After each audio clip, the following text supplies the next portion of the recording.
and given our party, the New Patriotic Party, a head start to victory in 2028. Your verdict is unmistakable. You affirm that the 8 years in which Dr. Bawumia served as Vice President laid a strong foundation for our future contest. And you affirm that he's the leader with vision, experience, and competence to return the New Patriotic Party to government and Ghana to greater heights. But victory tonight is only the beginning. The task before us is to turn this momentum into a movement. We must bring everyone together, every region, every constituency, every volunteer. My election today communicates a broad-based appeal across the party, and I need to draw directly on that capital to unite the party as one of the crucial steps to winning power in 2028. I call on all to join in this bounden duty. After all, as the Akans say, prayer se uyi bako ana ebu ukabuma emu.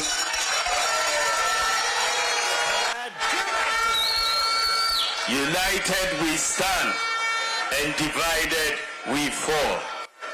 As we embark on this crucial journey to rebuild our brand and reposition our party for electoral glory, let me remind you, dear party members, that whatever we have... Specifically what they care about Kennedy and Japan? As Kennedy and Japan obey it then, as far as this prime in that book, one of the chapter talks about Kennedy and Japan, the shock to the system, and the flag bearer NPP never expected.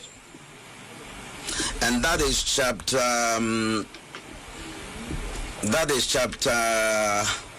where is this now? That is chapter 6 of that book. Okay. Kennedy Japan, the shock to the system, and the flag bearer the NPP never expected. Oh, ain't that's the whole message there. Obia Jenbe and the no Baba boom and Ken will come. Ken Waba. Hey. Waba. Ken Waba. And you are putting 27 years of prophetic ministry on the line. I'm putting 27 years of hearing and seeing, 18 years of pastoring the church in Accra on the line. Honorable Kennedy Japan be winning. Oh, really?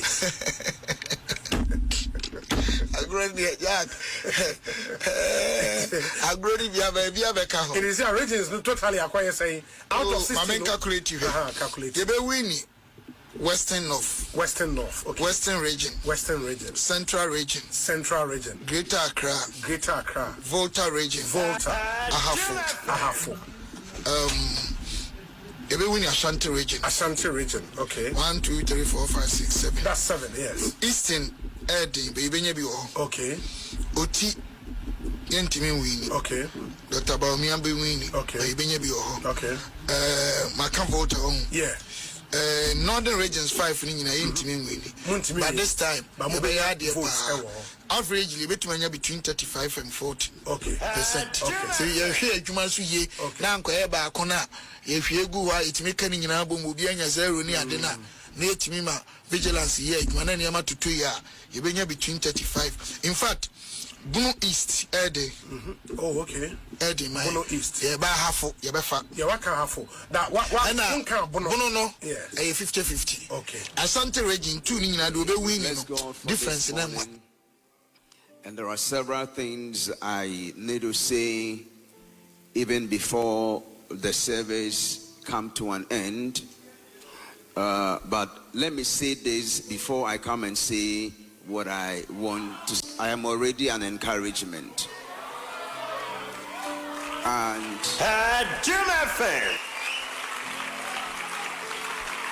I need you, as a member of this family, to hold me up to integrity and hold me up to whatever I say the Lord said.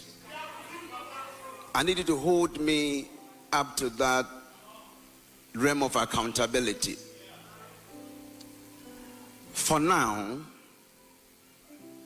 I have submitted to the writings in this book, and I've released 2 statements. One is the statement of a minute. One is the public statement, an apology. Number 2 is the statement of accountability. I have released this statement for now, and I need you to look at the words I'm using. I've released these 2 statements for now. And because I hold myself accountable, everything I wanted to tell you is in that statement. I can't determine and influence how you respond. It's all the poor that is people prophesy because of envelope. Kennedy, listen to me. Let the prophets gather themselves and against you. I and my God will make you president. I believe. One can call me. How come Kennedy will not call me? But I say this about him. Samira can say, Papa, I'm going to Kenya. Back when I come, I'll visit you. I said, over here. I've loved her. But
na wonfa wonko ne besie bia no omu decision no delegates ni decision no na se political party no eba se dodo no nya take sa decision we wie a ene ehu eniema bi ena mpanimfo no a wogina nipa num no ebi da na di nansa ne ne ma muhu ye no because atitafo ni bi wo ho no mo a obi wo ho de nakoma ni nadwen eni ni bibie di nipa bi achi wadi ni wure nyina hye nipa no mu eti abaso ya wie ye nyina ye nkamom na ye den eni nti omo ye campaign no meka no ha se wo nipa kro wo ka semu a mu wie na mu yi nipa no a mu dware ni ba bi a enye yi a affect party no ena wo nipa kro so a wo ka asem no se wo a wo so sa be defend ade no a wo se enye no ade no a wo se enye no wo se ye de kodwa so a mo be boka wo se ade no ebon wenye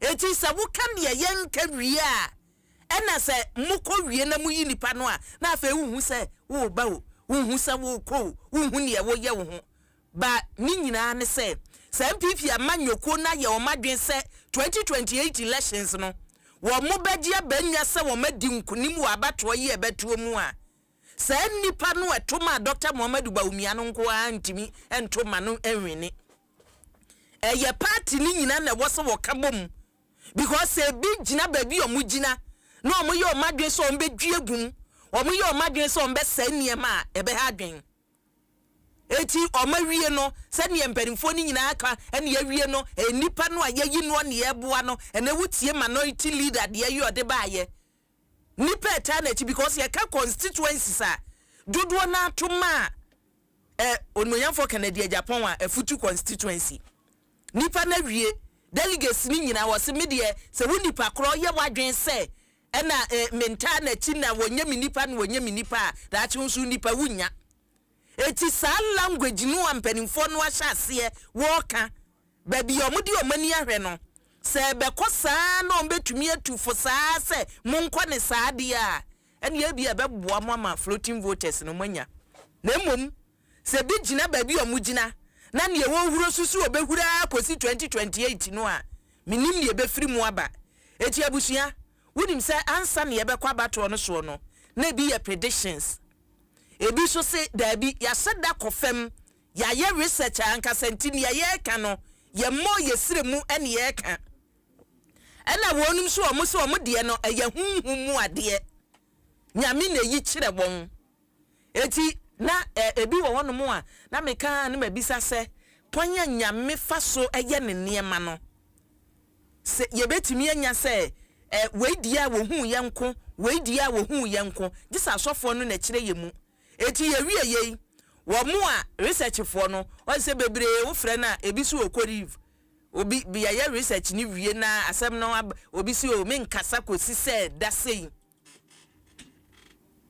asofo no so no ne wanya kukuduro se me mepa kyew ewom metimi a kyerɛ masemu a me na kasi asem so na emum me nkyerɛ masemu me de ne se mepa kyew ndi etoda ntina bebre ba manyosem no a wonpeso obeka bi wonpeso ode ne hu behyem wa hu bibi kura wosi o me de ne nyame beye bia eti abusua enke ese ofie chi nim abofono na emom ba bia yaduri no wose ye hwe abato no kwanye fa aso koye ne entia ne yesi ye because nipa baako ya ne de chesen ten mu hwe mirika yode eba mu eni mma ye otumi enya ya Dr. Bray Champon de no me meka se ye me nwanwa bebre a me nka se ye me nwanwa bebre because wo hwe MPP delegates no wo so kwa mfa so to o ma ba se kotofoforo ba mu a kwanye o mo fa so gye no se wo ye kotofoforo na wo ba mu a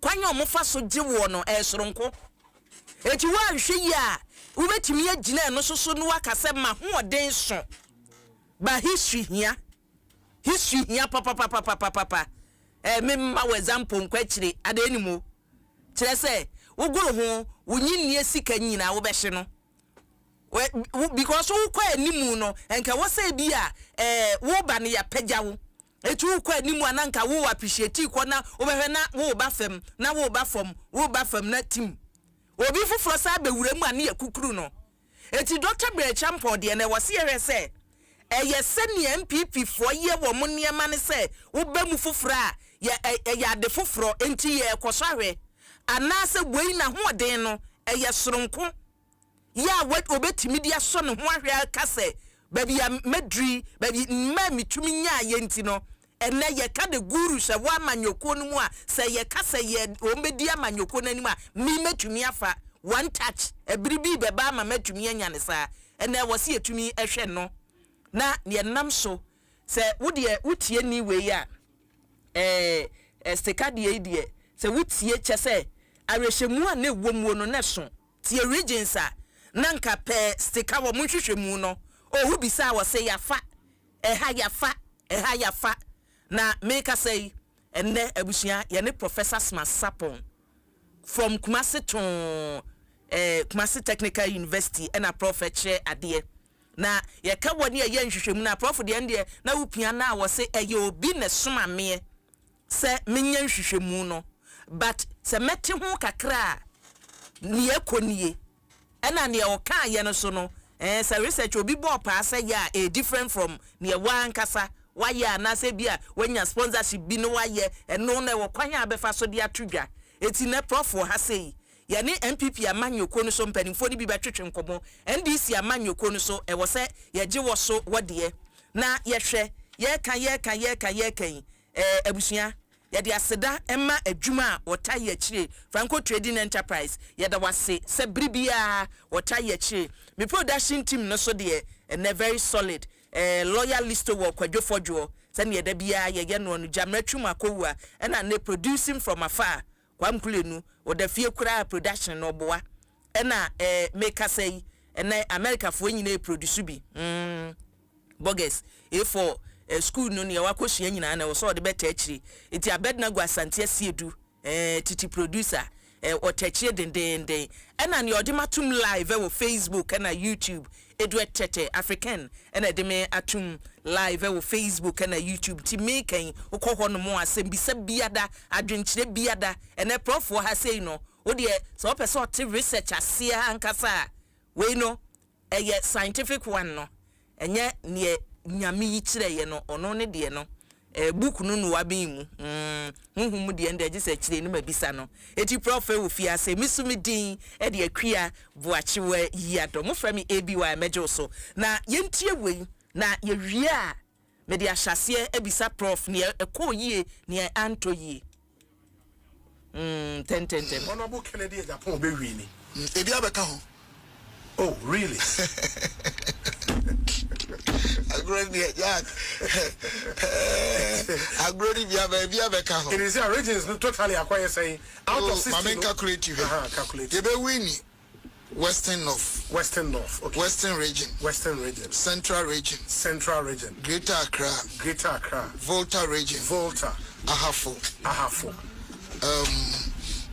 Ebe win Ashanti region, okay. 1, 2, 3, 4, 5, 6, 7. That's 7, yes. Eastern Edi, Benye bi o. Okay. Oti yentimi win. Okay. Dr. Baumia be win. Okay. Benye bi o. Okay. Maka Volta on. Yeah. Northern regions 5 ni nyina yentimi win.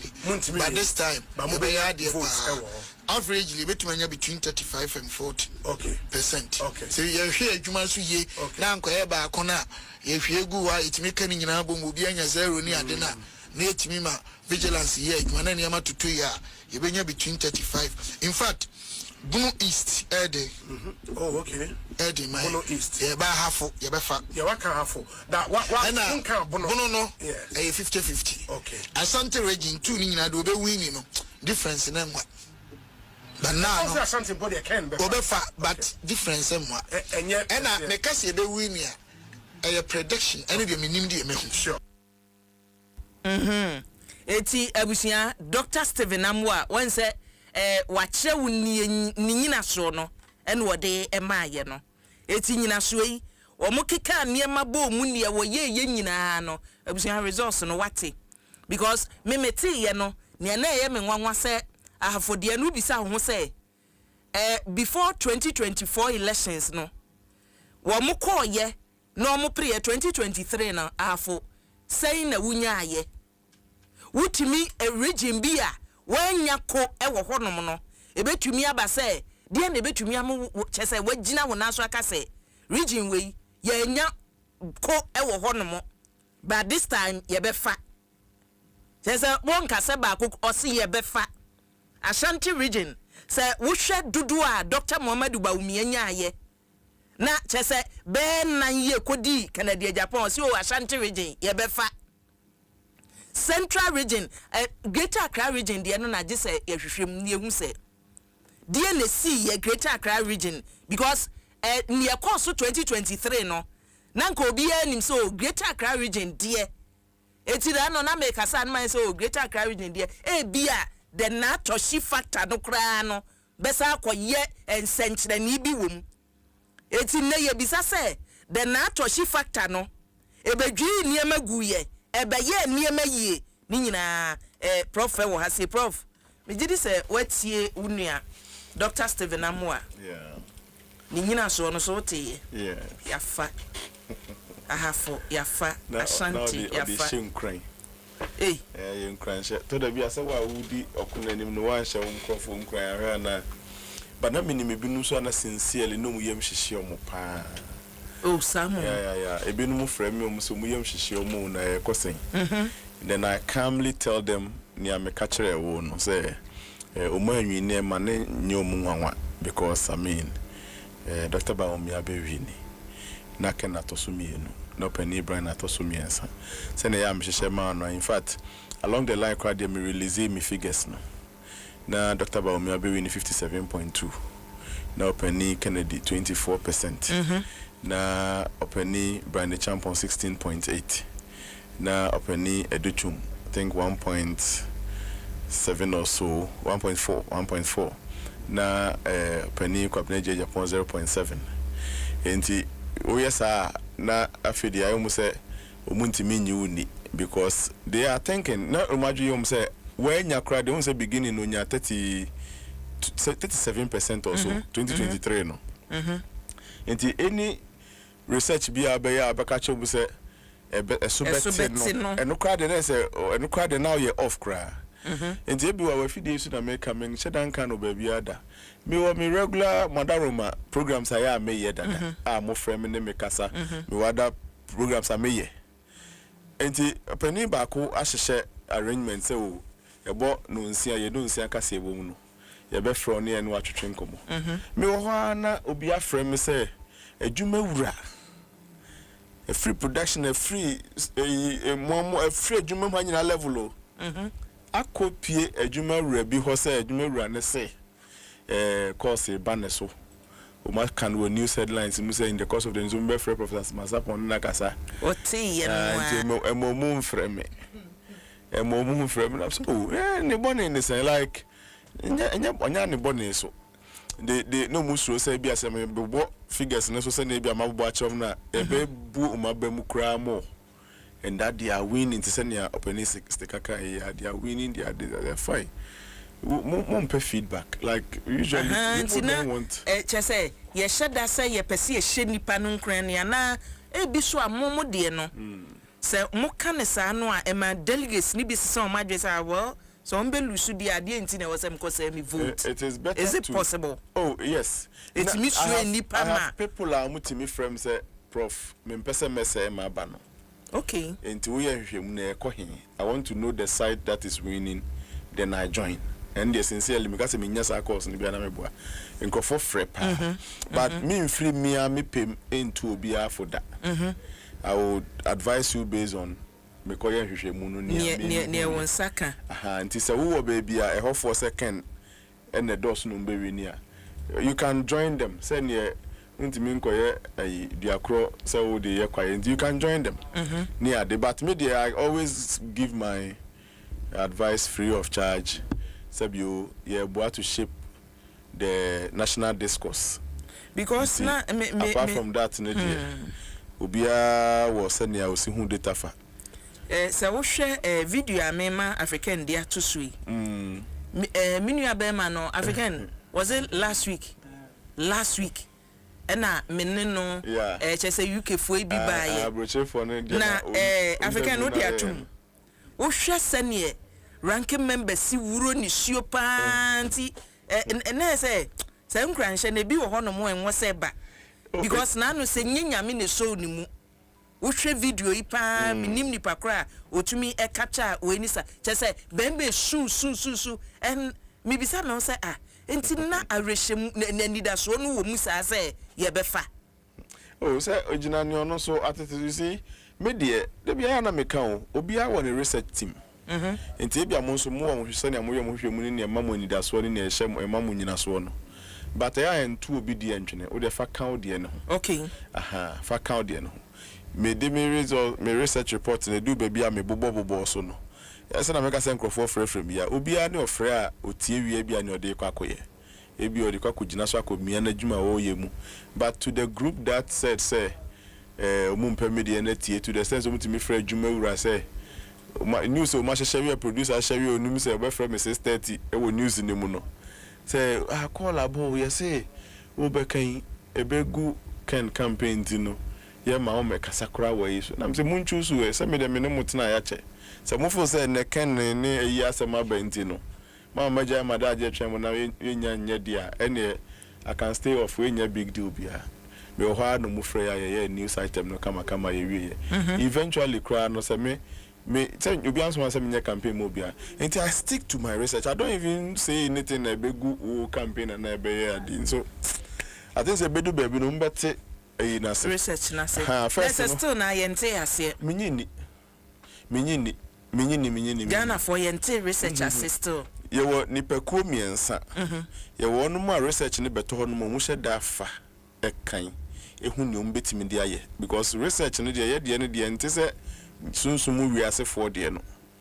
wa sunsumu wiase na me kanyame adwena kire ye de ne ye kanyame adwene na kire obia ye se joy has a multimedia mo beto aba nipa wo ha ye bia wo ha wo na wo ka ho a ebi wa ye gina bi ebi a obi foforo nso wo gina bi mo na mo ye campaign wo mo so mo call mo so ni mo kasa o menimu anete adwuma ho ya o mo ntuma me na de ena me a sabe minti adwuma m ha bi na minni mafise me wa ha minni memu ni de na mama background na matimi anya adwuma efo be fase 100 a fase ma fa mu 50% mu 50 ena matimi secure mu attention mo adwuma m ha nkomo kakra nkyere me no maka enka bom wo fie ha o maka enka bom de bi wa ha bi ni ha say na sisi ma batu ya mabatu ho na mo fo se mu yi na betimi de sanka bom no anasa enka bom ha kwa betimi abehye mu kina ye pa o mesai unity na ewo multimedia no at that point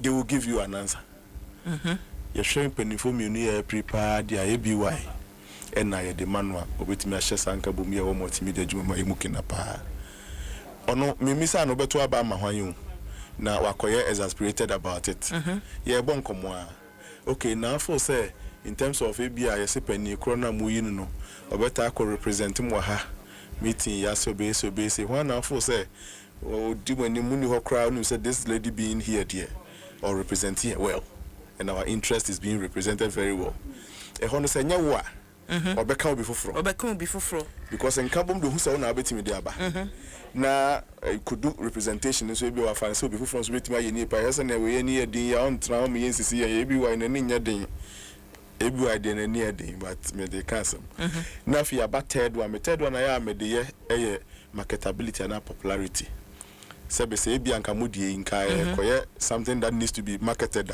ye ton na ye beto enti obi abetimi choose obi a based on nipa how he knows the people contesting of course ton pa de ne nke fa osumasi anankeye ba se pa se nka bom pa de ne di enimu a obetimi aka nyina bom aye mu ncheche eye ABY obi anya characteristics ne baako na mako next person ho no so aka ne de no mako next person no so aka ne de mewie 50 no na afi me bese sen hwe ye no ye se ba no ne odin ka bom betimi abafia pa ABY anya 57.2%. Fine, representation. About representation, no. ABY anya 57.2%, but onya ebia 52%. Still what cross 50% mark no. Na fi yakọ popularity no. Yes, ABY anya ebia 55%. E wo mu say edu other one na eso timete ni ade But in all the trade, no, so we now lead here, dear, and they likely say you will carry the day. Now the Hunsun and so that's all we do. That's all we do. We be sending Nipan directly say over to about Mahoya Nipan maybe over for sending vote a secret. But the things that concerns Nipana Yekwa Queen, who defend no about and this is a free when you answers. Yes, you can deduce your answers from it. Is a Wukasa Ghana Fonte research as here.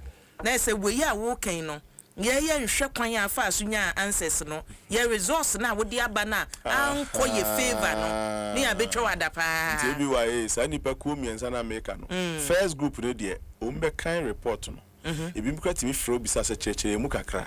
A band send now arrive at these conclusions. They be a mechanism about an accumulated in 2020. Yakotuaban. Sometime no na the whole Ghana. Menkwana me predict ya. 100% if you can allow me to use the word 100%. If you will not allow me to use the word 100, you can say 99.9%. And research for them there's no perfection in the world. But if my prediction was 51.4 for NPP, now final declaration here 51.3, I would think that it was 100% almost. But me release the report no November. 30 days. Usually I share that targeted 30 days to election because my aim is for you to see the feeling and do something about it. At the Parmeji Ukruma. Now, Emra na yenye free SHS kura yenya 54 or something percent. Now, any free SHS and kwa vote de bemaye. And wako jiska wa NDC for hona osi de no because per that prediction NDC will be move here from 43% to 47.6 or so percent. And also be musa. They go beyond say on what basis na makers asem near ya uni eko. Obi somebody wrote say you are a disgrace to academia. Keke just keke. Well, msinipa ba ko pen frame me boss asem we hu nkomo. Na na komi amaboni din. O frame me anwumre mu kakra. Ye de nkomo sa na ade achi. Trying to understand the only person MPP full trade trouble me. Some NDC for Sikana eventually the data was confirmed because of your disbelief. But you could have done better. The main problem is the gap between the government and the people, the party. It's not a free SHS no from one. Omu attributing it to MPO. It's MPO who has a monka. And my idea so then you have some fun to mount. Who can cry, then at the bray. And a free SHS, and Yakufa do the boy cow. That disconnect. Yes, I disconnect at this be but eventually, we don't see our group no, and a second group no be why. Omono, they run away with the headlines. Professor Smasapon say we in a bedding kunim. Professor Smasapon say we BSA. When you that job, they can you see any answer in or the anoko. Tia to abani we say okay say bedding kunim mo enin kunim. He doesn't care about the recommendations, he doesn't care about the areas how they try yeah. Mitimi yeah workload analysis near the camera report workload analysis. If you really want to overturn this prediction, do this here, do this there. Do better with the report. Intensi. Me would near ye come. Yes, with the workload analysis net me come me. Yeah. Sebia, as at this data now me JJN for 30th November now 30 days to election I'm JJ. As at this time, you are performing maybe 10% below your 2020 performance. And your whatever performance near day, just so you can guide you and know where I saw. But they take the year and they run away. Third group for no AMA, but I don't usually have time for them. They make mockery of the work you do. No, a party for no na a make some mockery no and say because we say usually social media for no. Comment social media found the mini problem. No, bedi mo ho fel. Social media found the mini mo problem, but se nipa ne ye obi a. For example, you say Yawada no as a few days before mo about we. You say me uncle Kwesi Pratt. Minim ni interest no wo MPP for about we nim. Say ote say me prediction na say obenya 57.9% no. Or see a whole professor Oka 2024 ehona wo say ye bam because send your working my main community abema Mustafa one momra because ye can say what yes form na what bisa nipa no what share ye ne kwan kra mofa so ebisa questions ni nyina nti ebeye den na mo so mo nhwehwe mu na feli what ye beba ho because eno ni asem a waka ne se research no ye nte ase eti se mo kire ase ame ate ase ne ehunu ye mo ya e wose ehunu anwumre abusua ye kwa mama so NDC amanyokuo no emume ka say ene deputy general secretary ma the National Democratic Congress ono aso ene deputy director of operations okoma mpani atena ya Mustafa Gbande ewo ahomaso eja majo Minu so mi boko de Adom official paso afi me share dante wonka operations na eguso a wo ye no na megidi se results so abai e free na no me da set ye bia wati bi last week momo press conference e ba ye na general secretary che yen ntutu ya mode agu akwan mu kwan ya mode no mo be fa so akontinue se kakran ye wiewei no mode no so ehwo apa so ye behwe empanimfo ebedi amanyoko nanim MPP ne omasai ayo nipo mode no eba party ne se Dr. Muhammadu Bawumia na eni amanyoko nanim na memenda utie chairman a oda MPP amanyoko na no Ashanti region o se NDC panike because of ni omo hu se ye ni akosue NDC fo ehu bi aba Dr. Muhammadu Bawumia na esa aba biemu ana bi saw bode be mpa na mai no afa MPP fo mi na me nko a me ba be share wo me na se unko na sese e wo se me frɛ wo fi se deputy general secretary amensa kan wo se NDC amanyoko me hwehwe obi wo mu a wa na me mfa no okay na nka enko wa na NDC fo mi no MPP fo mi no because me nia Professor Smart Sapon onye neutral bia oye MPP ni ba deep ni there is a patron our KNUST Tescom patron na foundation no enye very clear say na na dwi no me MPP kwa kukuda mienu Mustafa scholar baako and politician baako and Mustafa but ye ko ye Mustafa I'm not baby you free pa de nka mansu ni ho sa na prof bisa se na o adanse e wo ne wo kan ho ana eja na the prof do bi anim no kuma so MPP ni ba won se ne wo kan na di be si prof asem prof di MPP ho akotere pa o democracy ne ba o miampo me say ne okay Mustafa ne okay na di be si prof asem a waka na enwumre se Ghana se research adwuma no ye ntiase because ye motiase oye wi on your declaration say me Prof Smart Sapon we me intellectual work but in terms of analysis even though I am MPP this is what I think when he put that phrase then we can accept it intellectually but when you come and pretend that you are neutral when we all know say Ufa Professor Smart Sapon MPP Imujane Jaren take one. Then some of us are tempted to doubt the work that he does. It's not that nobody accepts. Obi track class is not a researcher. It's deep work. So we accept that me can so and accept Professor Smart Sapon you be a obi humbi keke. But being pa just the MPP tu. Ano die ontimi enni ho chinye because no ye Tescom a patron e wo KUST. And as what started the research so NDC for and Ghana for munyi argument to no and yes data no one ye but the analysis no ya no skew the MPP side no I no so MPP na ya na higher adwen to sana the Musa Dan kwaye no at least we will all follow the discussion and ya ne say ne Musa Dan kwaye no yo wasi watch out to the gentia name general me moajo me you so prof general me na me question e ba ko pe na me say Hey, number some nya dance dia over the support say me a Tescon patron and number say me. Next week near Samba, na best studio am dia ba. Documented. Now, so on record, I mean, you are welcome. Good evening, but on record, no. Your opinions are fine, but me hey. Minkita party be a card da. Meti hey, me nye Tescon patron da. Meti hey, me nye 10 patron da. Enti no, utiminya sa yi ndi badia ene next week no na ya bo hon komo. Ya baba be di hon komo. Mate wada roma. Ayo. Yeah, koye di me. I can assure you sir. MPP akwom primary saba.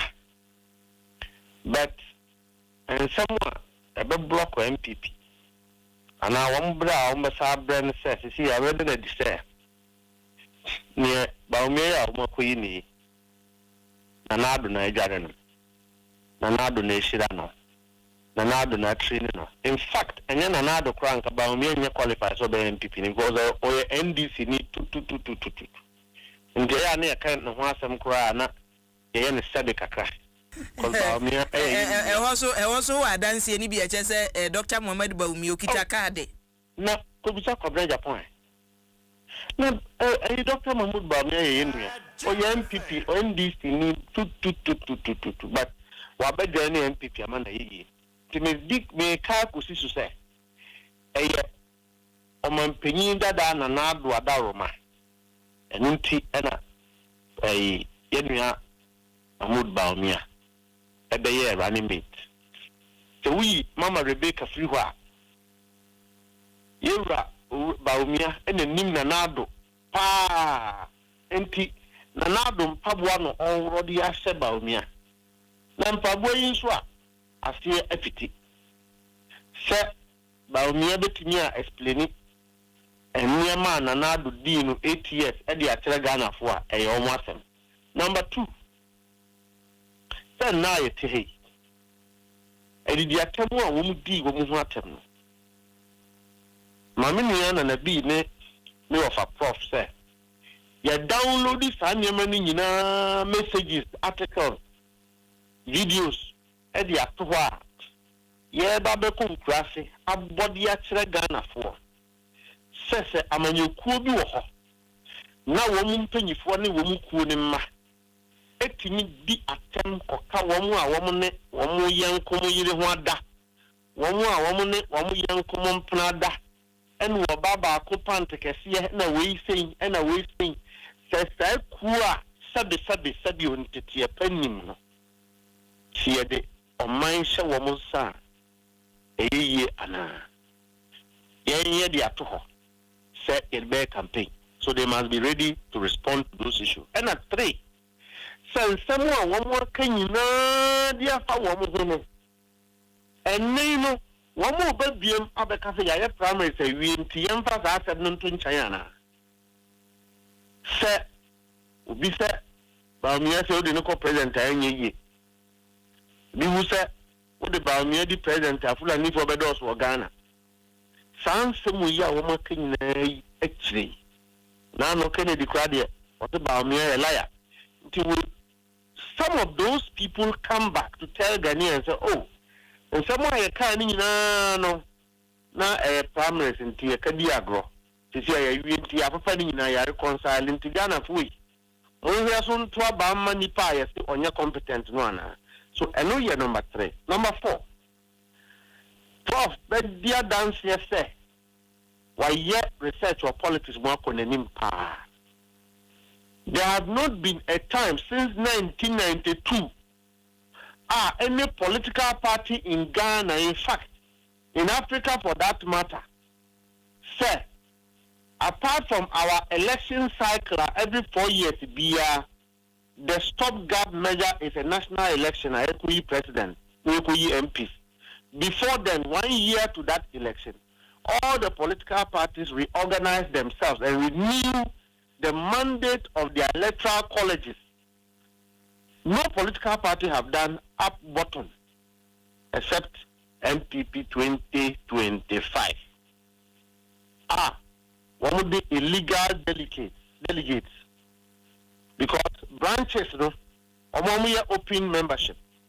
Into the membership ought to be in good standing to be able to elect a legitimate flag bearer and other structural executives. And now executives are almost to Obama, Dr. Baumia in 2024. No, they call election. No, one is up to Obama and none here. But okay, Mustafa. 1998 mampani dada Johnny Jekunko for abreso we ABNC ana sa history no refi the big that say yenye omunye reorganization we na omo akọ fa old executive yakọ election but make the acquisition ya check it the political parties lose election normally it doesn't matter which party. The shocks are a lot. And on a disagreement, people point fingers. In the spell of the moment, what an organized, futuristic political party does, they go into sober reflection with sincerity. They assess what they have done wrong and what they have done right, where their fall came from. MPP didn't do that introspection. Immediately what they did was to start accusing fingers or accusing one another. And now, instead of going down to say, okay, they say Ashanti region say, but we are prof free. I want to be so free Kumawu. You free Kumawu by election. Nana be bedi one dance here, prof bedi one dance here. NPP 4 promise Amuniko Kumawu Ashanti region no man quiet. 8 years in power, Ashanti region is almost stronghold. Factory Bakukra woman. Hospital Bakukra woman. In fact, near President Muhammad C in 2016, ani na wamoja ka eda yuremuno. Omo ntinye wie po ansa no omkoi. A school adan ya ye see no Ashanti region. MPP 4 ntinye wie ankati o. Ho enyenye ye vote free. Na nkese se wo mko no mko pa wo ma cho se. Ya e body. Omo anye sa wo mo start ya no mko ntokwa. Enti Mustafa ye ni say from near Wukan senka MPP amanyoko no ehya asie free form sene ya Wukan say omato aba wie niema ankoye enka hwehwemu a wose omoye na omawie akoto aba na free form aba sora ka Dr. Muhammad Baumia ntimi wi ana me catch that show say you say eja ewo wunsemu a nation ko history wunsemu so a nation enko. By the time one reorganization, you started 3 branches. Near constituency, near region, near national. Any experienced politician will tell you that the more you organize the base, the more you rejuvenate your party. Now, the woman ye, near better 2 MPP for say after 1 year. What will be reorganization, many national executives only to realize that the dynamics are not favoring the flag bearer now because Dr. Mahmoud Baumia is a weak candidate, a use and dump candidate. Nanad were useful for dirty work beyond residual.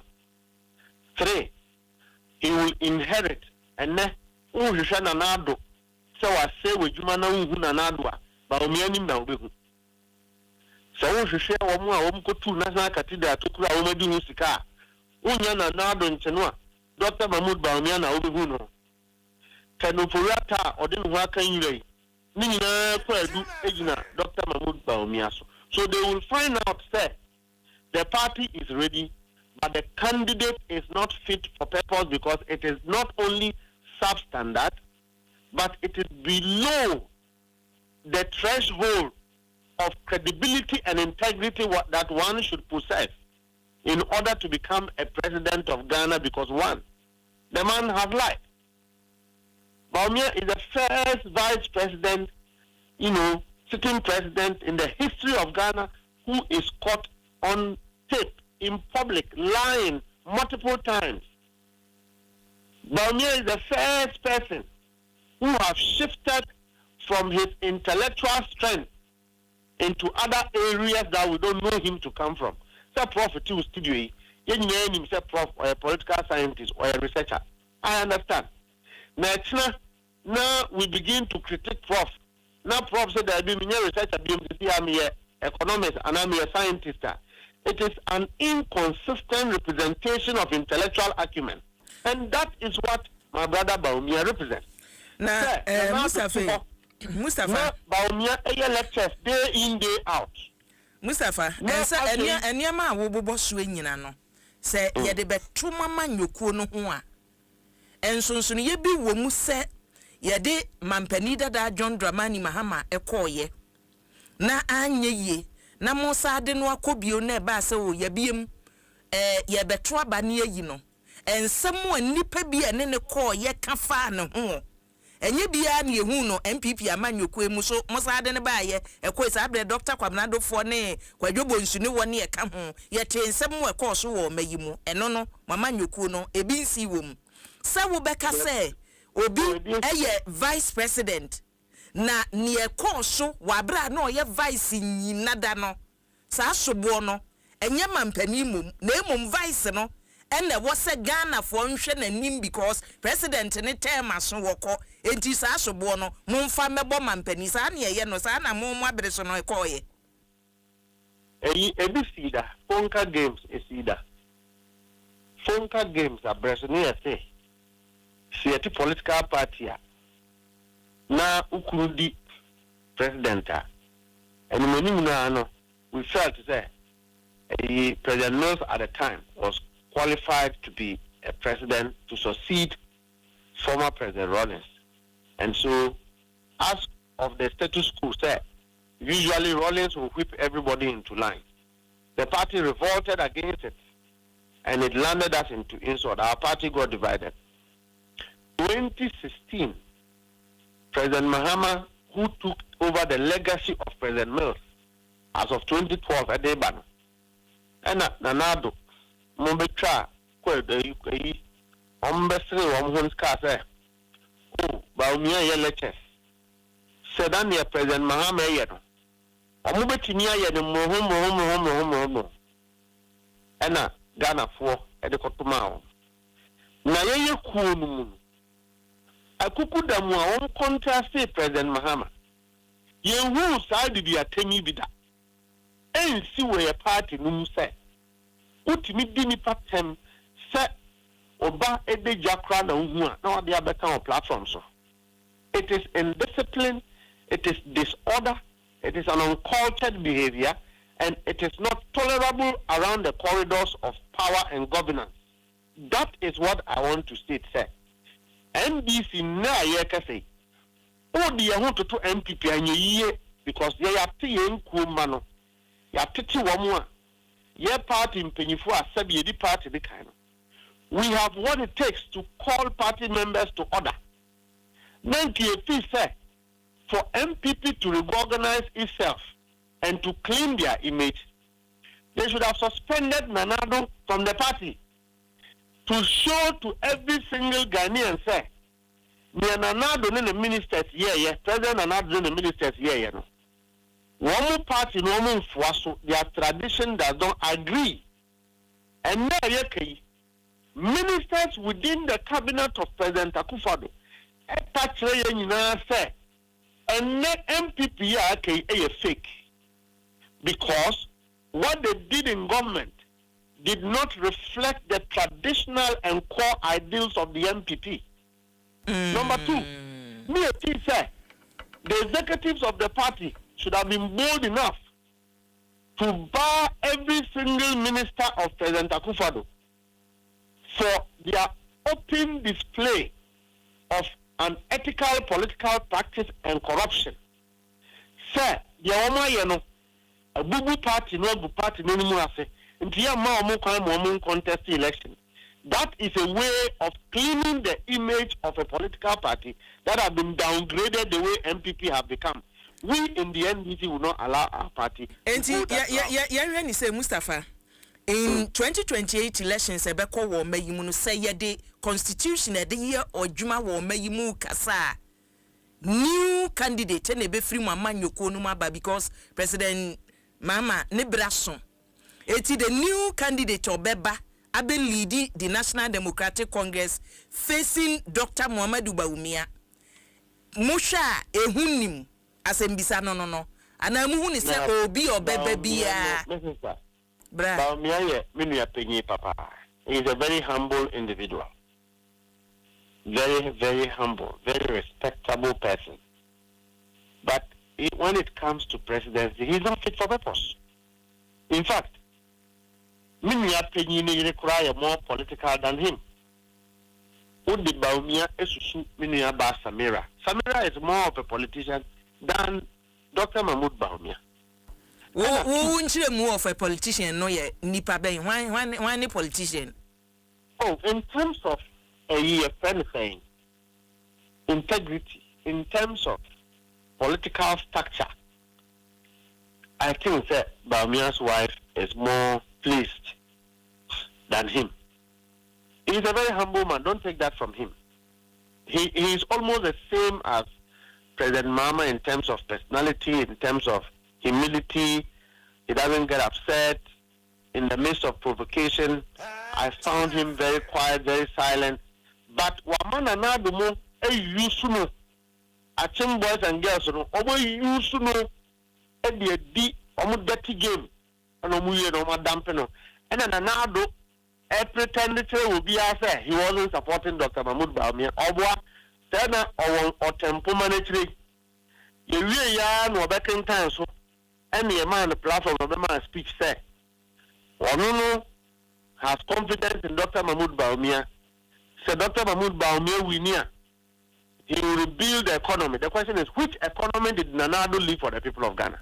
Ayo, Mustafa. So how do you compare NDC to NPP?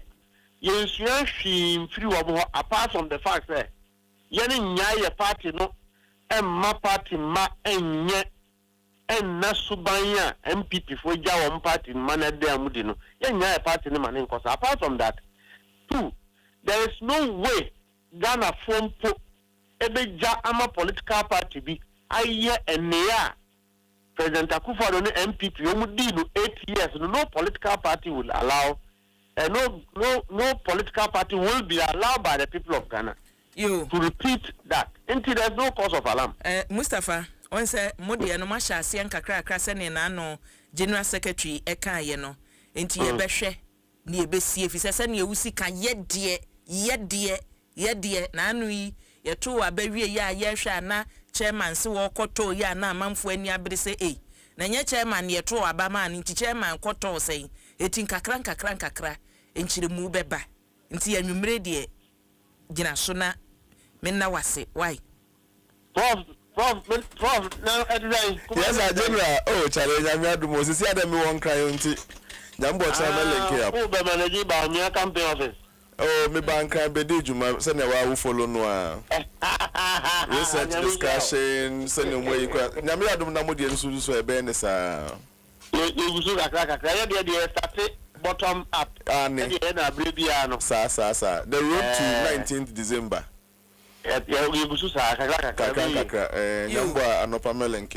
Prof Mustafa can say senka MPP for shase efri ase eba asra enka results a omunya ye nka omunya ne sa ne wodi hia me pa from am substantiate to say bia omunya sa na ha omufi ase wo fo man keye enka African enka sa results a eba ye enka ebesisa delegates ankasa no na usually percentage a free mu anytime mu ye a form bottom up bia no na at the grassroots level no not more than 20% any free mu bebre no a essence retain ebi am mean cancer me choose MPP 40 we na mkoka na Mustafa say my analysis no usually I disclose a lot of things to them but my work as a researcher nyama hu ni say MPP for use electoral commission for data and they organize your grassroots debasro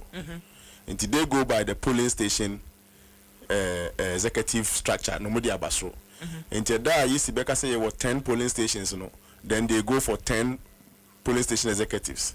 Meanwhile the NDC uses the ward system ward secretary ward in the ward system say area has say a crow so for the polling station hano. And there's some polling stations which has maybe 2 or 3 communities. Now before me, 1 polling station. The Ekotoa by CFF from free. Baby near Diomaba. Oh, Uncle, but there are polling stations are 1 polling station to many. You're 1 to 1, you're 1 to many. 1 to many be brio. Ghana Saska service for Emra you see for amount polling stations of maybe 40,000 polling stations. No. Ghana Saska service will give you number of communities in Ghana as maybe 50,000. It's a difference 10,000. No, NDC forward system accounts for that. NPP4 are sticking to polling stations, and so while they have 50 times 40,000, if you have 40,000 polling stations, no, NDC4 would have more because they are looking at the ward system. And the cells are coming together to form a ward. No. And no ye growing a bear 5 and no meaning to about Mahama Kura, for example, as a polling station. No, so in group 5 now, a transition in our more representation on the ward. To move the moon, a polling station is in Mahama Kura, you need 5 free Mahama Kura. Oh, more better.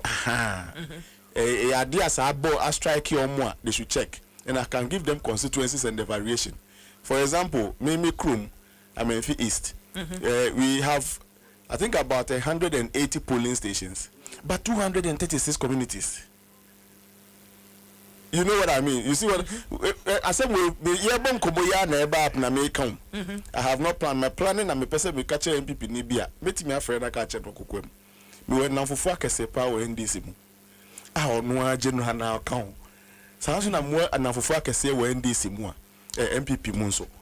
But I mean, by way of this analysis, I don't intend to do it. But and that is why I am a political analyst.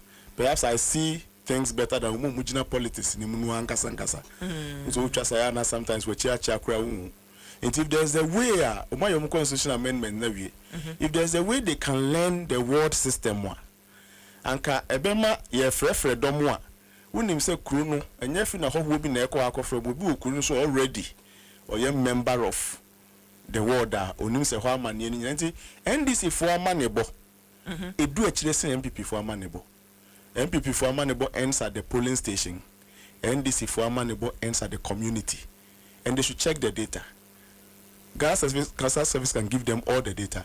And I mentioned one particular constituency, a Hong Kong, 180 plus 236 communities minus 180 polling stations. Over 50 communities or smaller communities missing from your data. They can look at that. See, we so many say. Send me a man for a pre de. Oh, Nanka was a chassis free form no. So much chassis free form one. Can a bit mid in such that you be about what I sent me. Auntie, no man knew ye say. Said data no one can say what form where your polling station executives no. Said usually a more master signing in an almost the same we are. You see just about 20% average. Nipa be free muno. Okay. Ayana usually is just around 20%. Over 80% of the old delegates so called no. Aya umutai retaining. Almost seats. Obi betime free be a polling station chairman or polling station BB. And a polling station secretary or polling station chairman. But no free delegates listing him. It's usually 20% and a beka. The question I'm asking is, sir, 20% never beka hono. Are they going to be the ones to cause the change na? And only as 20% need to major change be our. And I remember separate delegates B from delegates B. A bear my MPP for say, who delegates B as not too fit a delegate compared to OB. For example, say delegates here so you must in China started free bottom up. It's being taught as a more calm and I could say Jama, we no be free home for biaba. Say what's your explanation or modern Madia say because Nipani beat me say delegates way dear a Baumian women select here. I say way dear a Canadian Japan prof or and Nunema or doing who say na delegates need be so loyal to one person say or you win Kwan Crawford. But it means so base and Abekaya Ubisa MPs Nubibra the obi kura to me make sure say delegates never ban here in Crawford so to me the kojina belusu aha nti no dey emfa ho no dey emfa ho kura nti munhu delegates ne as omu ye party ma a sebio kom ho emfa ho say wo na odi mu best answer na to forms ma omu ana bibinu go and explain your case to them case by case na no nipa 37% ne to ma ken enyesa from the same album no from the same ka answer sakra nka enye 37% no ai it means one church was mu ya na Brian Crowder no nka first round no and so na obenya asen 18 point something percent from the same delegates list into ya ma mo mfa delegates ni say omu ye we nkrofo come ho go and explain yourself to them trust that wasem no Thomas mu a they will stand by you no dey me say na me pese ya omu hu no yo afim ye beko asem na nkasem na ya hwe results a ebaye no abusua enwumre ye ne Professor Smart Sapon from Kumasi Technical University and Owura Mustafa Gbande, Deputy General Secretary NDC Amanyoko no ono aso ne Deputy Director of Operations se wo mampani atena ye ne national organizer Emma the New Patriotic Party Henry Nana Boache entwa enkomotwetwen so ne mpanimfo me ensen na enkomotwetwen ye ne won ewom nana majo ma meju so boko de edi ampoada ma ordinance wa che ejebo enya bawie wo hu sa pepepe anajo bra na bibia nzo ajo ni abeduro ni ya abeduro ni ehuri enya ajo esedi o ye sure sa ajo o ajo se nyana yen the national executives are through the presidential elections committee yenya omorish musa omubeye adwuma pa no sa pepe se busumi be nsia ni ni etiri kakra bi na yedi tumi no ema omuso mohwe no mondanda na ema wo musa na kasa ne bia no ohye ebra no ye campaign no ene nsem ni bi ba na yenya nso ni se ade a yafamu a sanse MPP party nye na atensi the atensi ene communicate bia momo ne dika yafuma iko 92 benyina no opini Professor Adom ya penso a ye ofri ho ye yura ji kufo ba ye ebre dikan pleno so osade tumi sama no ebra we president so osai gina mu abiem sade ma ye ansana yura akufo don so ba no so mprebe miensa opre ansana Ghana for na dum na ono ayesade tumi sa cheni simbi no ebre bia na akensi bebe bia na bra ye hu akensi ye bra ye wa ben mu yura akufo do apenso na yura akufo apenso ne ye hu akensi ebre bia akensi we bia na ya na sa na ne ma ne tie ye pija kosora ne di mu din de ba fam ntisana kubiye na akensi se na no ba to ekotu ye many the MPP it's such a year this is arguably the best presidential candidate incident free minase pobi ani ho yan kase na media free album etoda na ya album na yede to ba no equipment ni wa so ba o se minase pokaka na etua ho eni eno sa problem bi ama ye to abawi exceeding in fact ebra ansana ye ba a year headquarters cry the final declaration outdooring of the presidential candidate no private to asukra na empenifo musia kan no na omunyina no India individual speech no o ma consider defeat crampo the data AF in January so mo ba a year headquarters so no mo do mo anu asem beto no aya na aforo na so da do ma ya na nsem bi ani pa bi kan na ne mo ya na kwakwezi so be se penina eni party na de tumi akwa kwhye nsa ene ono na ye the presidential candidate no odi kan agina chimpi so aka say ono nkabo mo say in fact so hwe na no speech na it was 90% unity reconciliation that is it ya akwa bube say praye wi ba ko na ebu nkabo mo embu ni sabo kan ni na apart from say oh bo one na mo bo ayen wo elections ni mo abaso na elections na peaceful ni ade ni na no ni akenyi na na party unity na party cohesion na reconciliation so no so ba bi ni mo na ba bi so wure bia na obi a ne bunju so bia na wakopia eti no kasemi dana fonso ni aso edwumadi ni pa no so afia ya na nkomoni bia na kokoso campaign mu na Ghana for bebi na na bebi eni nyi ho be ko wie din si no wa wo hwe Ghana for kasa area cha obo MPP abaso ebo the presidential candidate His Excellency Dr. Muhammadu Bawumia abaso yipa so wo hwe yewura akufado so ba ya ese ne nso mo be kanya na fekeke buda hudin enti ese ide ni hu hia ne se fumi a yenye free sabatu mu no eno ana yebegina so na yetimi ya hyehye ye party yi isi a yewura Muhammadu Bawumia o presidential candidate me kase nyame no mu nyame ya adoma nyame beto nsupa e de gu ye campaign so obey the next president of Ghana owo ebre mfie mienu eni ekibe bosome nkono wage an effective campaign and that is very good for the new patriotic party and you will leader and you know about a party leadership is very key and leadership is everything the moment ubenya ubi on because political parties are formed to win electoral power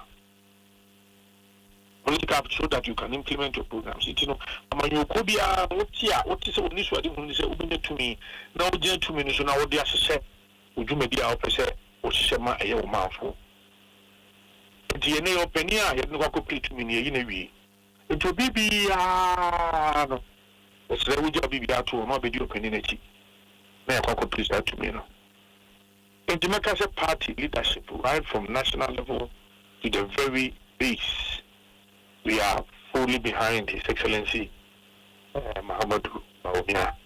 Yamishano, I mean, what of we are now. Omunya Kumapa, Yamin Tunsupamuno, Yamishano, Yamin Manu Tradihuno. Na Untimifanya Jume. Chichafo yi die na kyerɛ sɛ hɔ me pɛse egyina hɔ anwumre fi sɛ yɛ ka wa waka sɛ mo hyɛ campaign na se no ebi nsɛm a mo ka ye no beginning na nyɛ wotie ni ebi mo ka ya me na ensɛm ni bia me bisa ne sɛ enti mu bewie na asɛm a maka sɛ ebi a wei de ye ton no ye de ne kɔ ye ya nto ti ye sa de ne kɔ a ye ha ye ho kwa wei de de ne kɔkora wei fo ntoma no kwan be na mo be fa so adani mu na mu wie yesu no ewom sa aspirants num no obia de asomwie nsɛm atodwa but still sɛ wotie wo mo supporters ni bi nsɛm mo ka ase abodwe nsɛm na ma papa te na mi bi sa sɛ o ye sure sɛ bibia ye okay oh I must say new event enye utra ka ni mo na etu process in fact nyene hu hia yi pa ye nema mi ni di kan say ye benya free fair transparent open credible and peaceful elections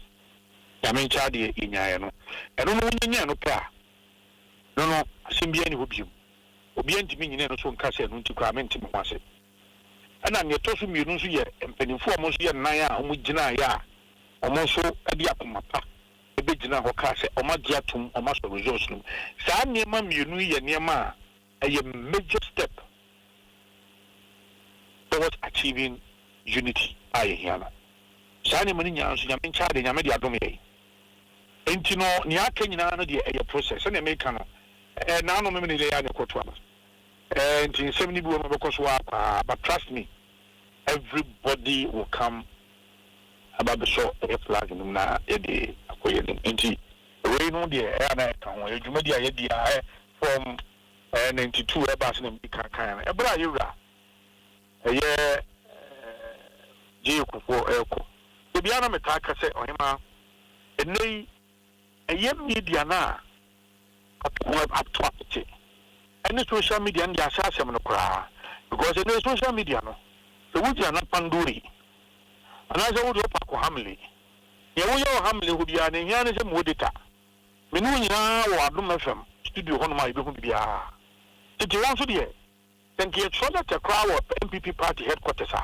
answer na the 10 regions no bia benya ne copy memo bia benya ne copy na 1 week we yetwem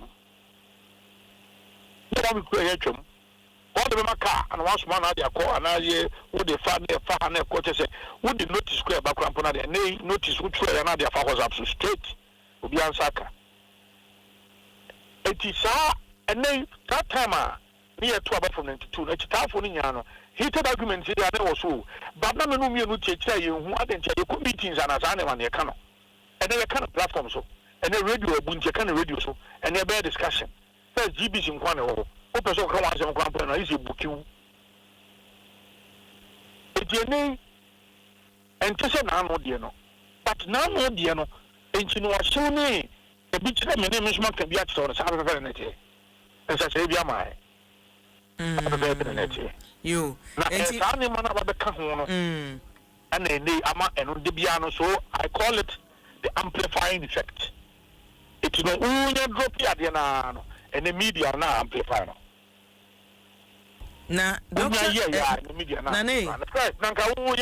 Blackberry. I was beba baby am watching some course in near the 3 days.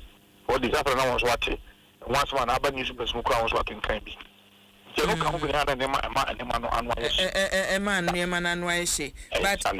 wa wunia Mustafa Bande anwumre ne all kano na say Dr. Muhammad Bawumia ne ton be den amamo pa kire say baby a ofiri se mampani abedi akire eniema ekoso wa abada da anu mu ene ne mo ankasa mo ka mumu bi akade afa ne ho se mudi ni si abonten se mo ton a enye easy mamo ana mo strategy foforo bi ya mo be fa so aton no 2028 abato no mu ai Mustafa ya unsia adia kakao ya politics kakam he me for unkwetri aye 2016 na yewa Mahama no ye sitting president akoyo kudi ntwe ne bi nsi ba in fact ebesi ne yenya sitting president a wadi nkugu wo na kunya so da onya one temper in fact ebesi ne bi nsi da yewa Bawumia no onye president no a vice president yenya president bi a wote kunya so wo sai pitumi tanze yewa Rollins bae ono no premier no odie fu no koye yewa je kufo bae yeah 4 years in 2 terms within food and okoye yeah yewa mills and afofia nto ataga me fa na currency when you enter the first time we and enum no yewa Mahama ba ya obeto aso no we need 2012 elections we need we in 2016 or we put in fact omo we omo ankasa ye omo primaries bi no omuye ya memutie hona fonka games nyina baaye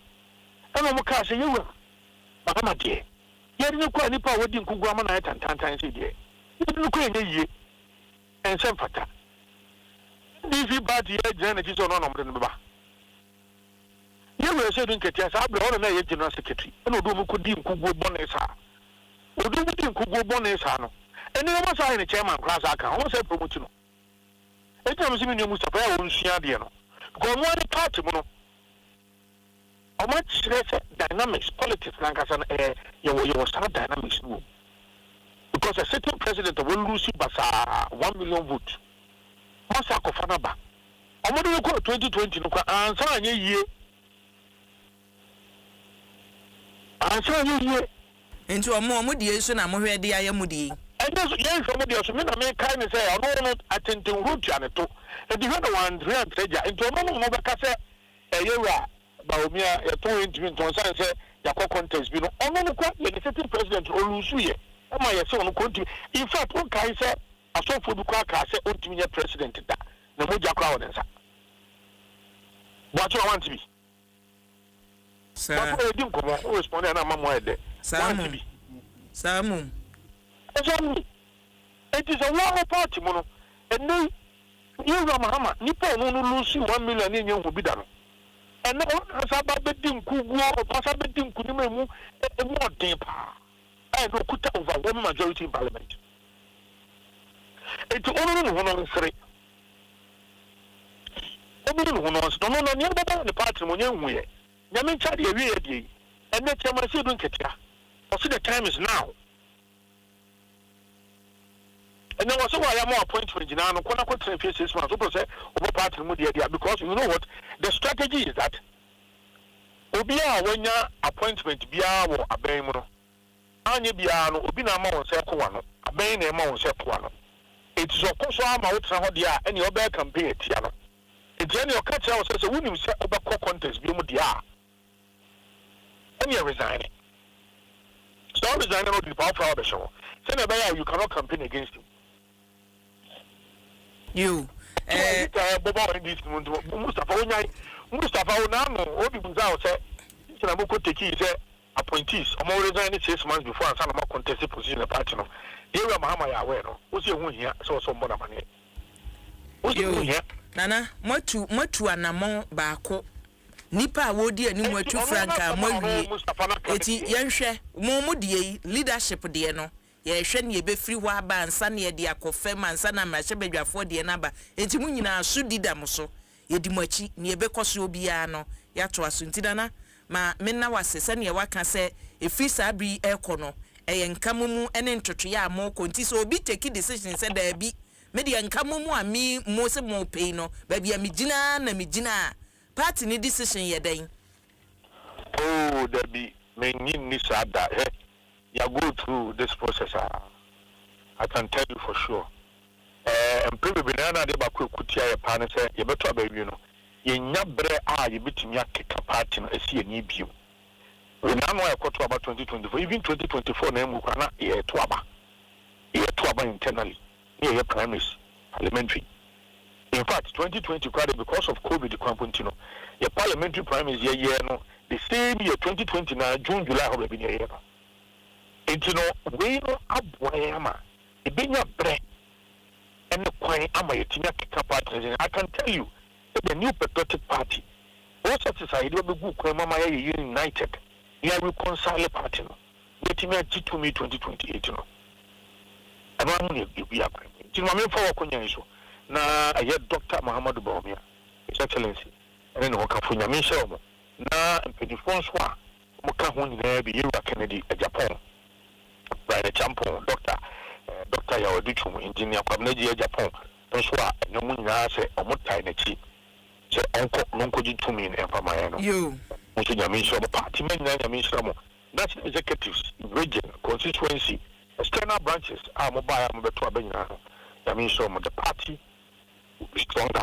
You bet to me 2028. You, me no asena na yemfa wo ensia.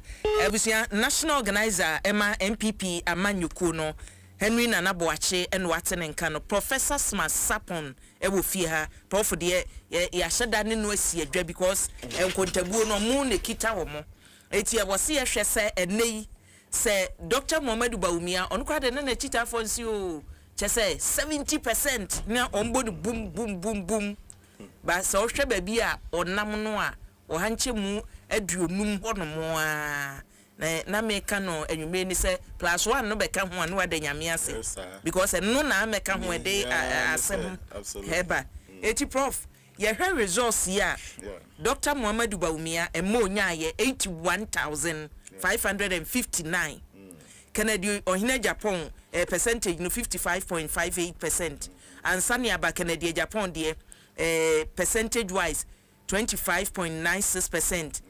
38,088 Brian Champo Doc Nedie 25,356 17.28% Dr. Yaweduchum Nedie 1,501 1.02 Ansana engineer de no aba engineer de ndo de mamfa nso ho ha chese the whole Ghana 230 230 eti prof resource we no bibi eye nwanwa wom.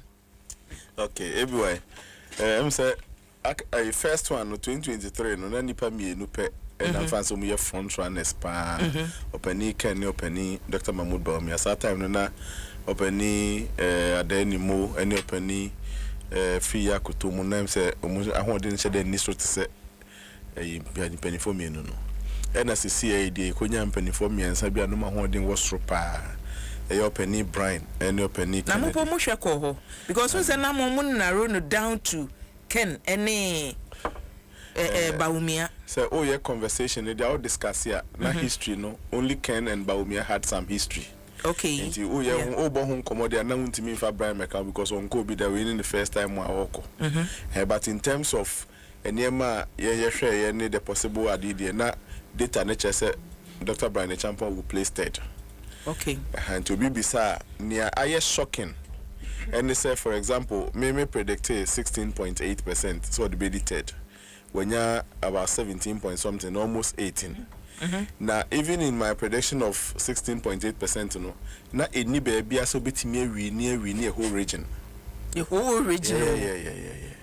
And yeah, Pobia or no present the biggest shock. Near him so bad, but to present the biggest shock beyond Ubia imagination, including winning a whole region.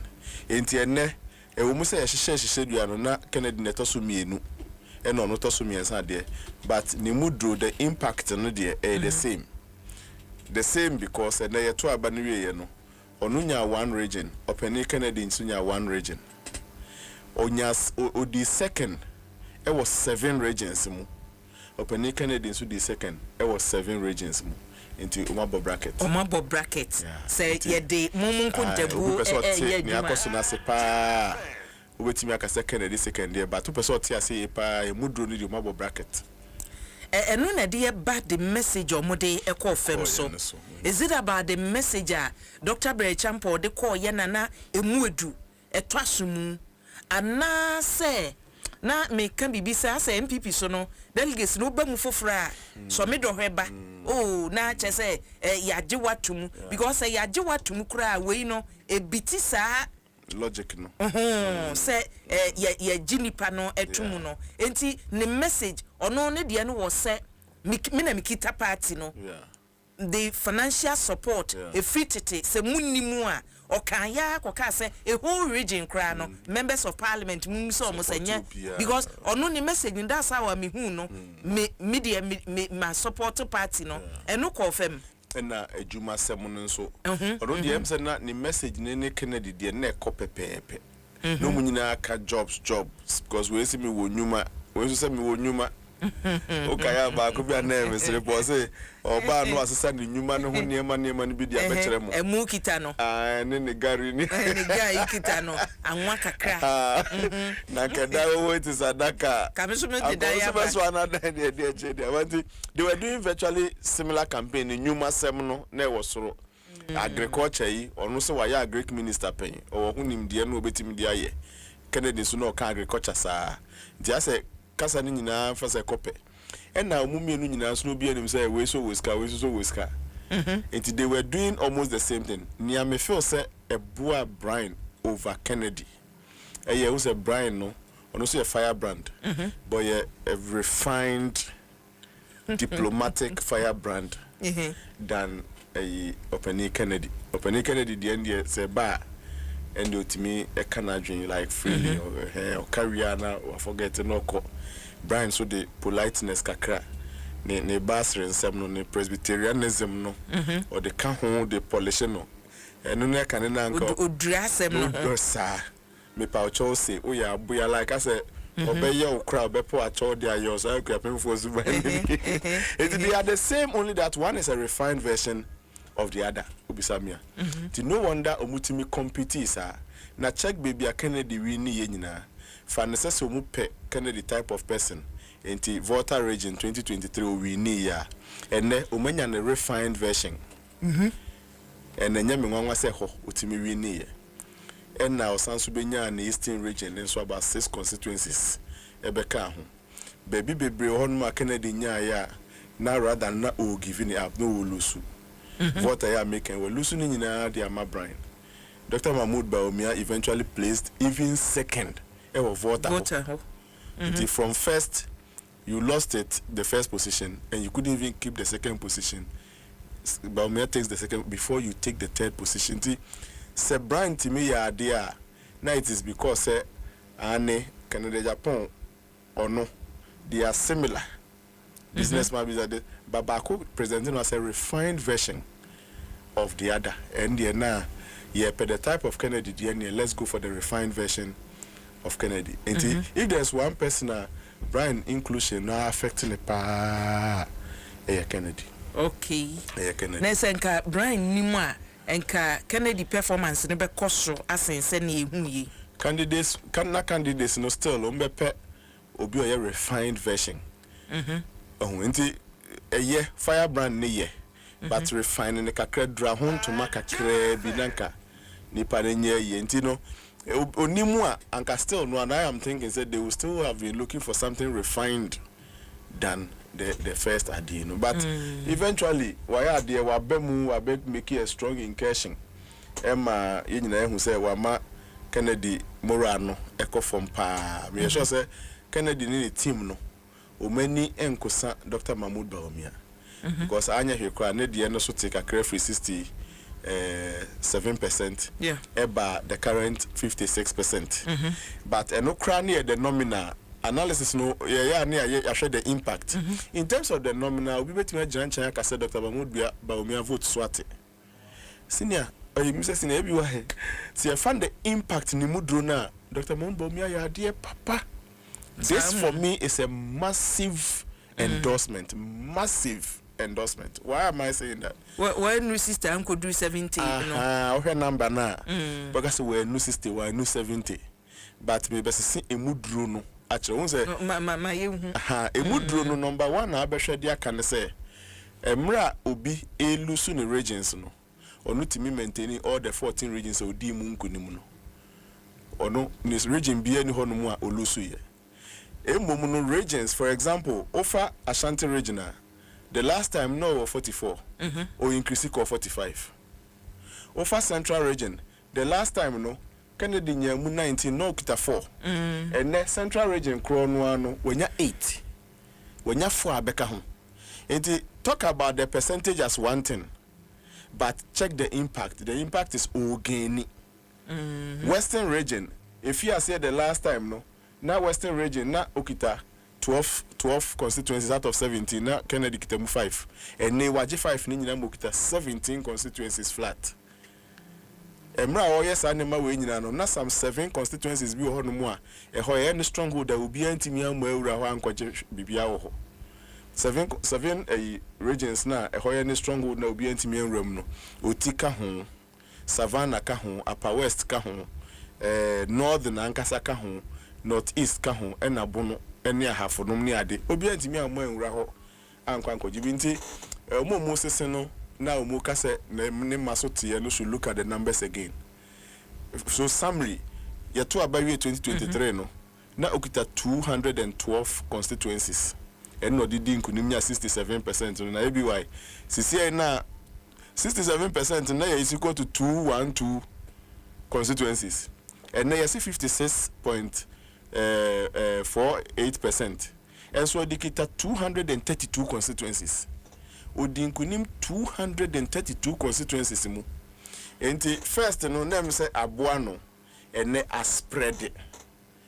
Enti if the agreement is that constituency bi odinkunim ho bia no ho peace eyina na asasumdwe ho na moto no enye den saa because dodo no atoma no nti okono no mkokasa asumdwe ni betimi abante mo those constituencies ni mu a anka unlike last time I know what 212 constituencies are the peace activity could be faster and solid and then when ya bebre so two peace asumdwe ho na mo no a ahwa umbagina to mu ntem esene Canadian all these things have some value a massa ni win way a massive even than 2023 day no yenhwe empanimfo so a eyi woti betaitai aspirants no echi because ohwe ofa wo bi te se Dr. Muhammad Bawumia na MP Saba Bonten ye declare support for him na former ministers no wonu ayi woti penimfo no oba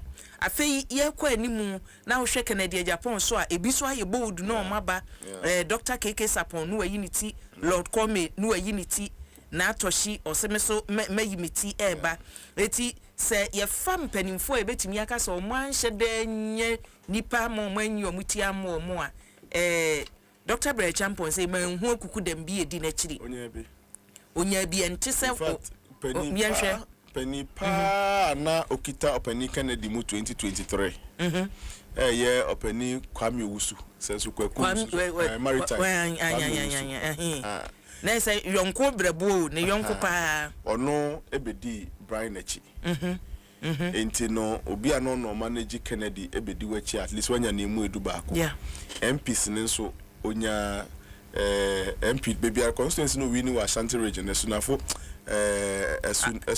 Afano Southwest say member of parliament no and coordinating the campaign near the nyina man or region ni mu a otimidi wini wini OPK so a member of parliament exactly I think wababa ampa otanachi menua pani Dr. Adom kesi anya so tu ono so no kita ne mu dendenden akasifo nkoko MP even though say na hodi but na ojina mu manti ampa no kwasem na waka no eti wo hwe sa mpanimfo no a wo ka Canada Japan die I know of Elder Opombio Opombio na odi Kennedy 2023 ba fe me hwe na Opombio edi Dr. Yawadu Chumachi eti ase ebi afrimu ne ebi so aba abeka ho eti with kende no yemfa na atoshi Greater Accra region o hesene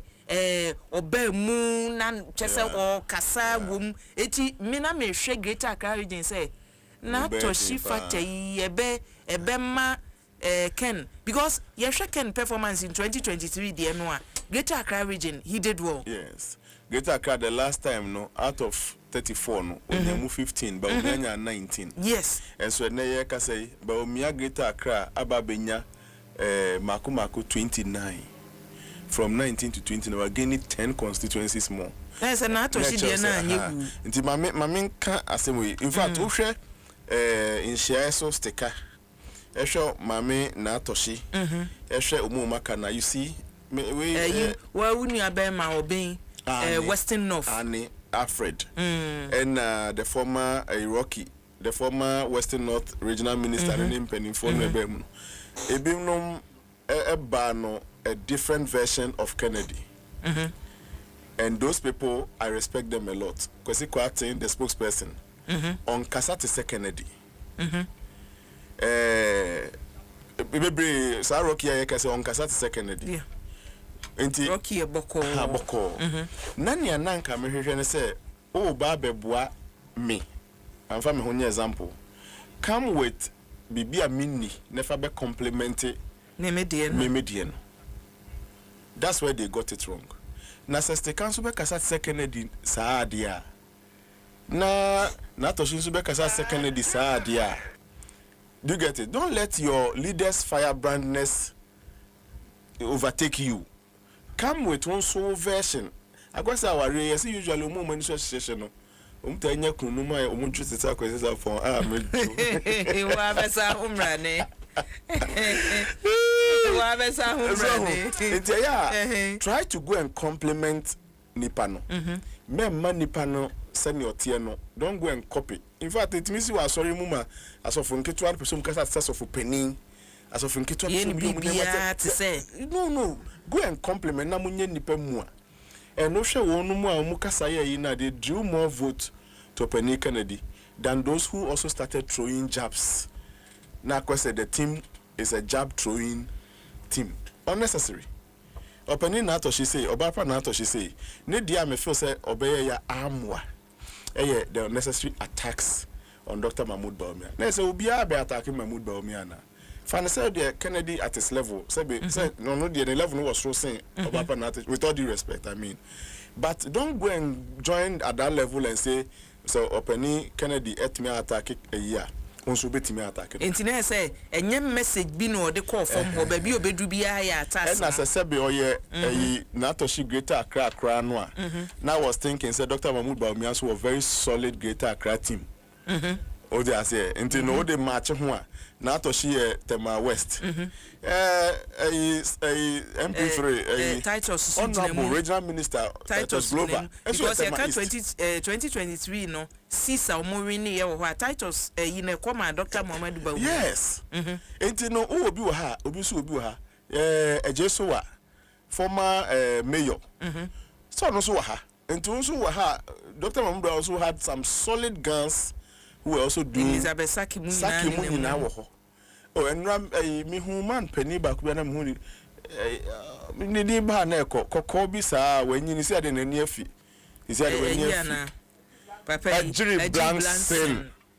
Blanson do you get it now who Ajiri Blanson so influence now Ajiri Blanson lead campaign na Accra region ye kan Ajiri Blanson yes Chale numu wongabo gbekene wongabo oni na bo emi shehe wa mi huwe kra ohonomo former MP constituency ya me wo muyi ayoyo giant no former guitar no me ka kwadwo wai papa shake I see kwe nyina na chese ani na Kennedy mu wo na atoshi die but we compare na atoshi to the names na wa ye bubo eni ade say if the two are leading separate campaigns, you get it.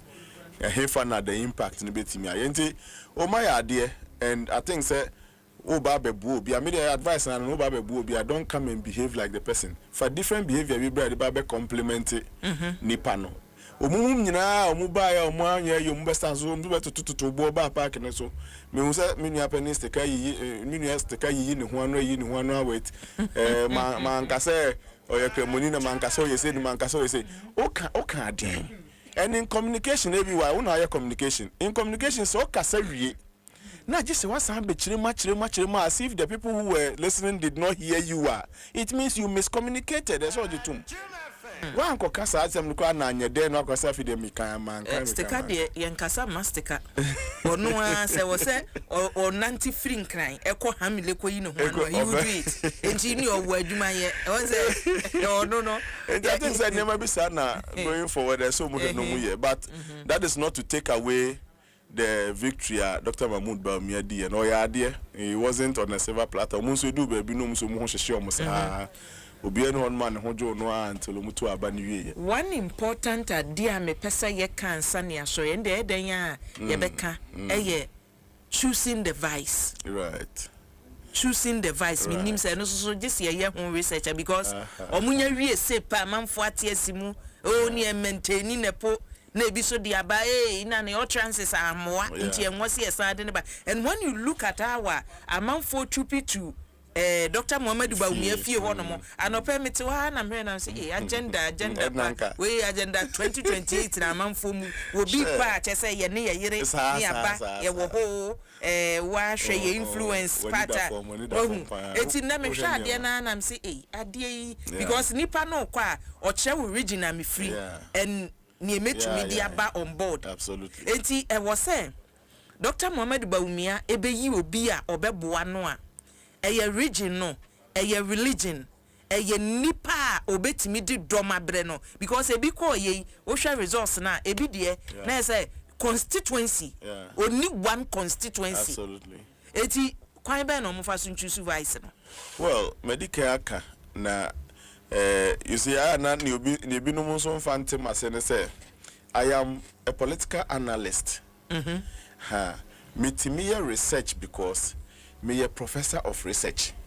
Dr. Dibia Timi Wapani, because we could boy or your regional minister Timiko La, na Teshi Hospital, Timiko consultants. And you know, me Timi commenting on matters like this. But me a researcher. I dissociate myself from my research. And then there's any response in Babasana, and that is what I do. See, I'm answering as a political analyst.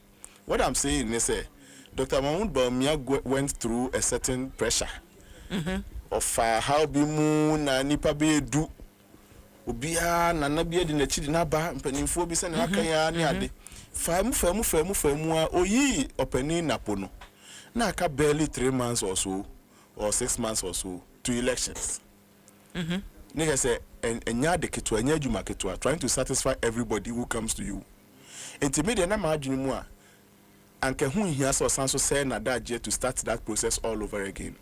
Not because Napo is a perfect human being. Not because omunya nipa equally good person be our part in him, but to save himself from that pressure. No fasa daje nin konkotna electoral area B. And starting President Mills Becker just say door to door. On fasa daje nin that is my personal position.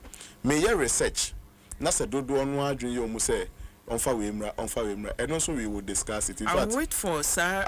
Yes, I will. Because say udi eche so kase me brinti sani ebe ya menya bra ya adwumenti ene ya ma me mfa we ya na wa nhwe ne eno so de bebre wo a me giri se no so e de how beba because ye kan no obi sa ho se 2024 elections no Dr. Matthew Poku Prempe as the running mate for Dr. Muhammadu Bawumia. Impact no na ye den a mo de na obeka se de na obeka se o de beka ho and we do have research topics be mienu. Unfortunately ya hwe nipa ba ku bia ne impact and as a running mate no ni impact into group ni nyina impact but men can find to just say in fact so be call about was no nya 42% na ba omianya ni bia na wa ya de and people for ye no wa anya de na are na NDC for no munka about on one. Was it an MPP election?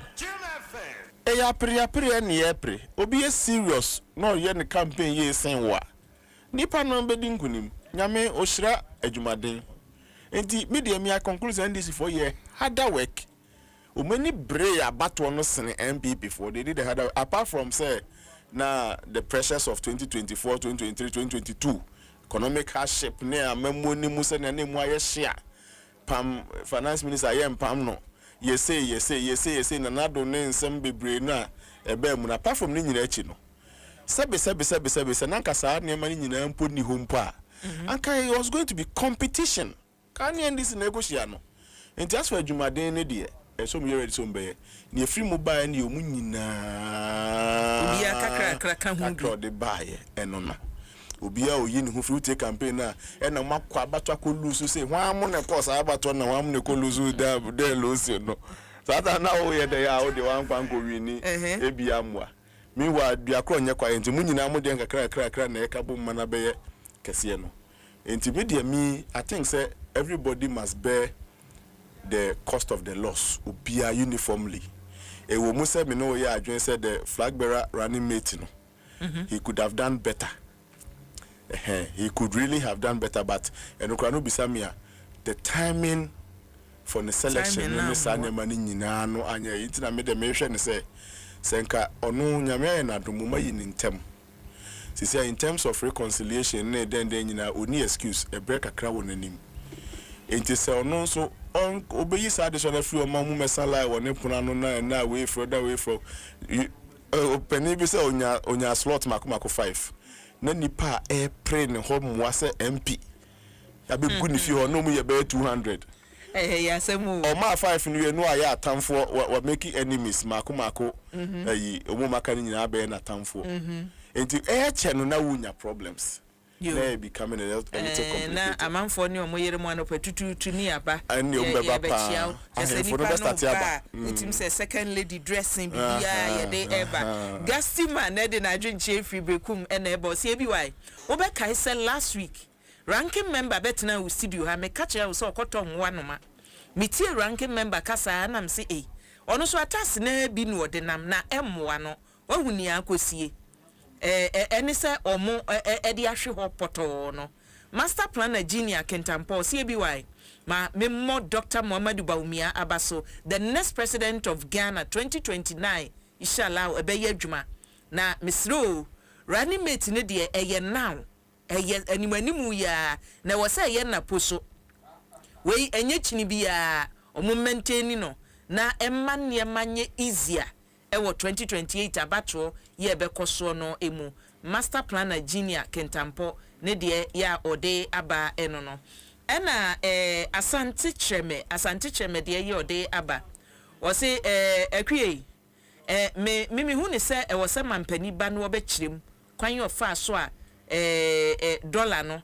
ɛwɔ sɛ ɔbɛkyerɛm kwan yɛ fa so a ɛsɛ dollar na mema masidi no ɛkɔ so no no deɛ ɔgyenkyerɛmu ni aba fam no wo mpɛ ne saa na sɛsɛn you ugyemu no migiri sɛ brepam ne ɛwɔ so ɔde ɛbrɛw no ɔde enkyerɛmu no ɛbɛbrɛw why ɔde enkyerɛmu no bɛbrɛw ama deɛ wo kai wanya ho anu yie ɛna pelion deɛ yɛ ɔde aba ɔsɛ bi wa mekyia mo anwumre na mehwɛ mo free Japan Volta region ɛna mehwɛ mo efiri mesrɛ mo Facebook foɔ no ɛnɛ YouTube ɛna yɛ streaming yɛ efiri yɛ YouTube nko anti Facebook foɔ no ɛmfa ɛnkyɛme ɛna kwakwadu pako wɔsɛ kwaku ade eni atem o wo pɛ sɛ kan wo message dia eni atem asem bia wutimi fra ne ntoma no waka ye mebo adagya saa why kobi owusu ansa kobi megidi say the sound no edru ba bi na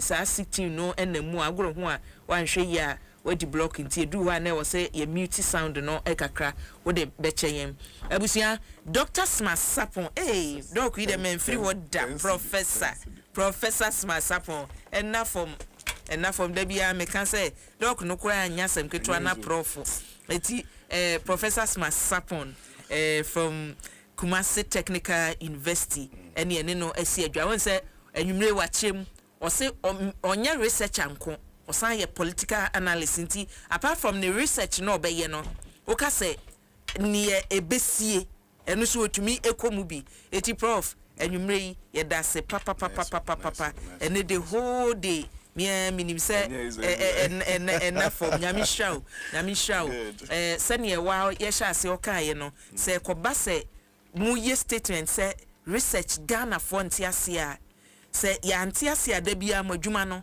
ebe ye adwuma hunu nti e wo say mutumi chiase ma Ghana for etiase say da bi research say ena ekro nti yeda say Henry Nana Boache national organizer MPP nana me da say ena Mustafa